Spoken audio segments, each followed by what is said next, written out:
Hi guys, here's a quick and easy portraiture demo.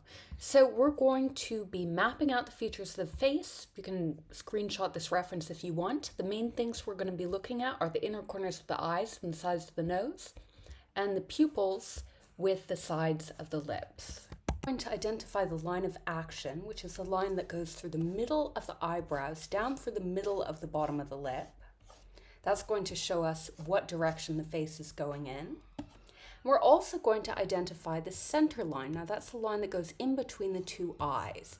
So everything horizontal is going to be organized along this axis. So the bottom of the nose, the bottom of the lips. We'll also carve out one side of the face just so we have an idea of where we're working. And from here, we can fill in the rest of the details by looking at the ball of the nose as a circle, identifying the sides of the nose by looking at the inner corners of the eyes, and identifying the sides of the lips by looking at the pupils and where they sit on the lip line. We can then carve the lips out of this space. We'll be looking at the eyes by thinking about wrapping the eyelids essentially around eyeballs so that everything is organized along the same principle, and filling in the eyebrows. And then when we get into shading, we'll think a little bit about the side planes of the face. So the face is kind of, you can imagine it shaped a little bit like a vase, coming in here, moving out through the cheekbones, coming in through the muzzle, and the bottom of the chin and the chin. And the ears, a good way to identify where those are looking at the eyebrows and seeing where they sit in relation to them. This will change depending on, whether someone's tilting their chin up or down. Then the bottom of the nose, trying to find the bottom of the ear. So having these landmarks can be really important. Okay, so you're going to want to use two pencils for this. One should be like a really high H pencil. I'm going to be using a B pencil just so you can kind of follow along what I'm doing on the screen and it won't be too light. But if you put the drafting marks down, so those early marks with a high H pencil, they won't show up in the final drawing. And then your second pencil should be a high B pencil, or I'm just going to use some graphite here for a bit of the shading. Okay, so let's get started. I'm just going to start with the line showing the vertical axis. And then just mark off the chin and a bit of information about the side of the face, just so I know how to situate everything. The great thing about creating drafting marks is you don't need to commit to them. You can always change them later on. And I'm going to identify the center line where the eyes come through. And bearing in mind that the face is about 5 eyes wide if someone's looking straight at you, we've got about 1 eye's width in between the 2 eyes. So I'm just going to mark that out here. Actually, I'll just bring this here. And I'm just going to mark out the sides of the eyes, the bottom of the nose. So everything horizontal is going to be organized along the same horizontal axis. And then a circle for the ball of the nose. I can identify where the sides of the nose are simply by coming down from where the inner corners of the eye are going to be. Then I'm going to put in a line for the eyebrows. And here I can kind of start to box off a bit of the chin on the other side. And identifying where the ears are just kind of by seeing where that angle is in relation to the eyebrows. So the tops of the ears are going to be about here, and the bottom of the ears are going to be kind of where the bottom of the nose is. So they're going to be around here.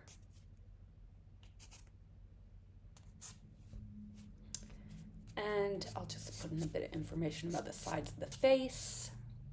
We can now carve out where the upper lip is going to be and the middle of the lips, and remembering that where the pupils are, that's where the sides of the lips are going to be.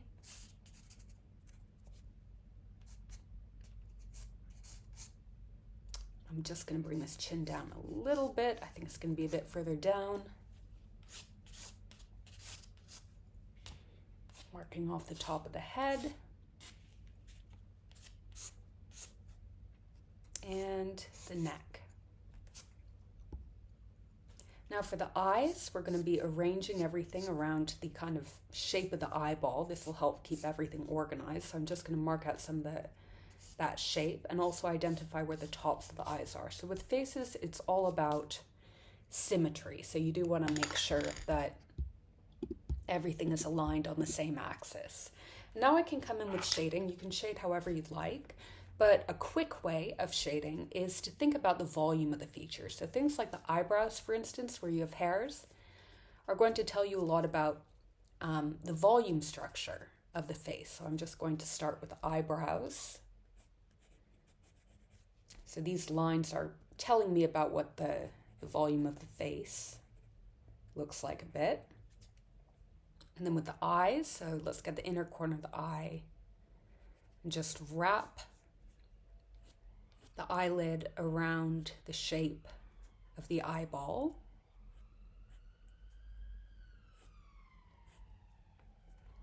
Make sure we've got everything lined up on this side as well.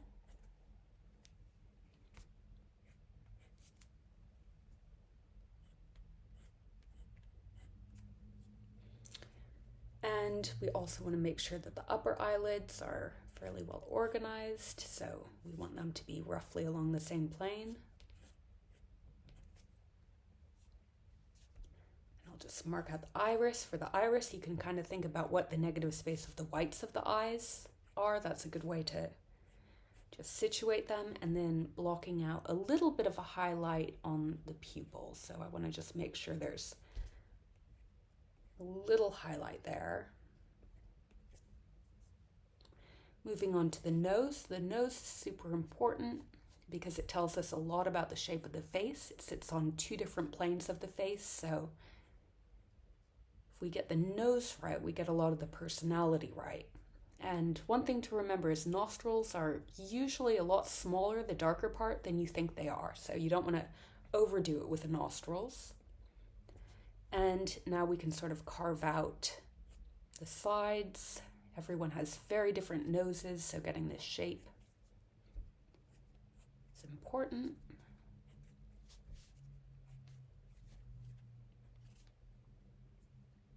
And I'm just going to put in a bit of information about the lower plane of the face, or sorry, of the nose. So we'll just get that there. Moving down to the lips. So from the marks I've put, I'm just going to carve out the Cupid's bow and the sides of the lips. So this is, I'm putting it a bit lower. I realize I think I put the lips a bit too high up, so that's okay. I'm just gonna mark down. So remembering that the sides of the lips don't just like immediately close. There's a little bit of a tapering off. And then looking at the negative space in between the lips to get that shape. And for the bottom of the lip, I'm looking at kind of the dimple underneath the lip to figure out what that shape is. And now I'll just mark out a little bit of the chin.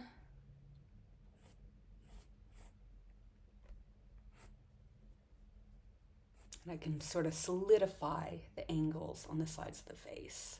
So you just want to kind of think about parallels as you go along. So if you see that one side of the jaw is here, you want to look, okay, where is it on the other side, etc., etc.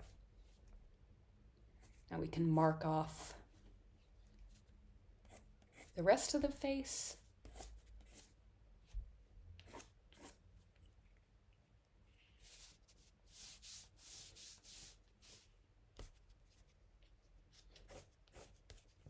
And for the ears, we just want to know kind of where they're sitting on the face. It's this little kind of bit of shade here that tells us a lot about the position of the ears. So I'm just going to get that down. And this little notch is going to show us what direction the face is in. So let's get the second ear. Just get this fold.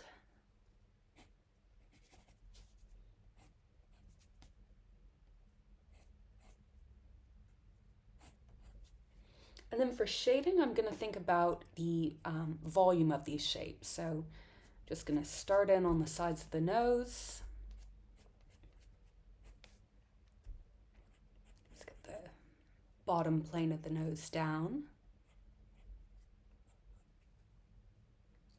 For the sides of the nose, I'm going to think about, okay, what's the position of the eye socket? So I'm just going to bring some hatching down here.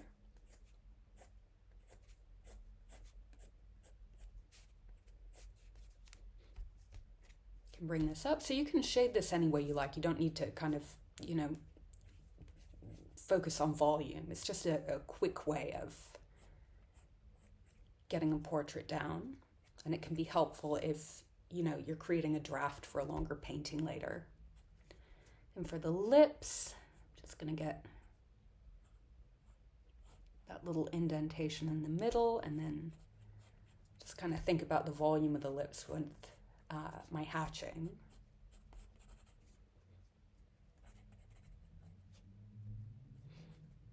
And there's almost always going to be some sort of little highlight on the lower lip. So I'm just going to make sure I've got that marked out.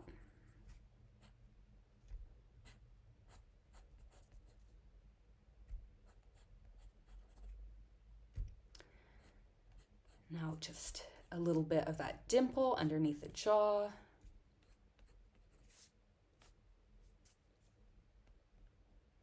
Just a little bit of information about the side planes of the face.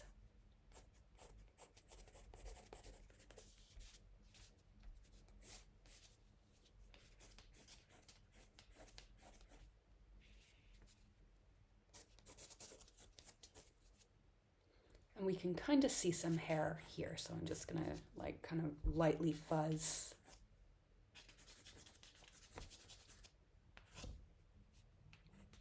A bit of hair over the skull. I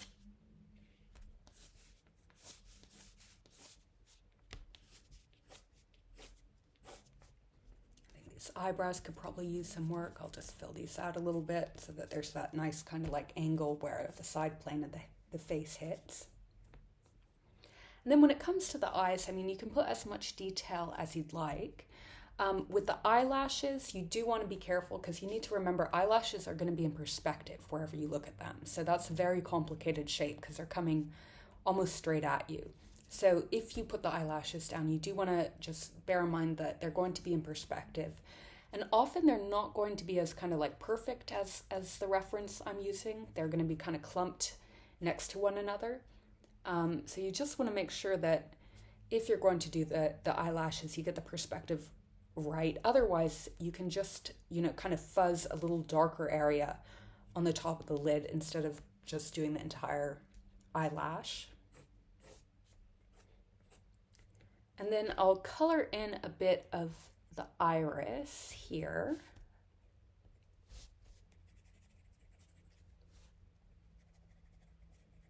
And you can go into a lot of detail with the eyes. I'm using a really thick pencil, so I'm not going to really overdo it too much with them. But if you were doing kind of a longer drawing, one good thing to do if you were shading the entire face is to use a very high H pencil, just to make sure that you're getting a bit of the shape of the whites of the eyes down.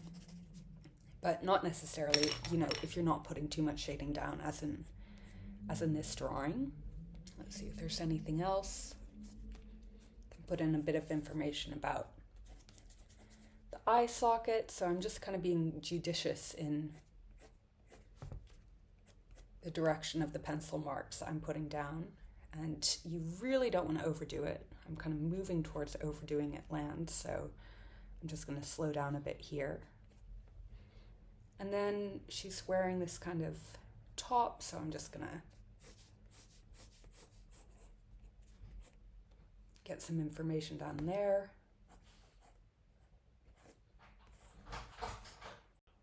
Right, and now I will just sort of finish off the shape of the head.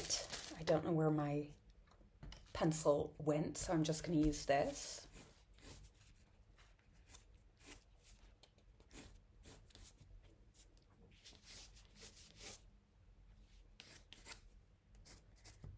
And we'll call it a day.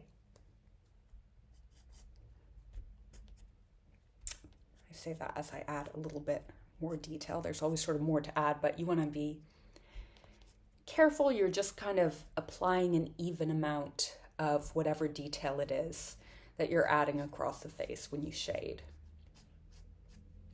And having a portrait that you're kind of looking at volume at, like you're doing with this, is really useful because you can paint it later and kind of use these mark lines as references for, you know, where you're going to put color. Right. Okay, I'm just going to leave it there.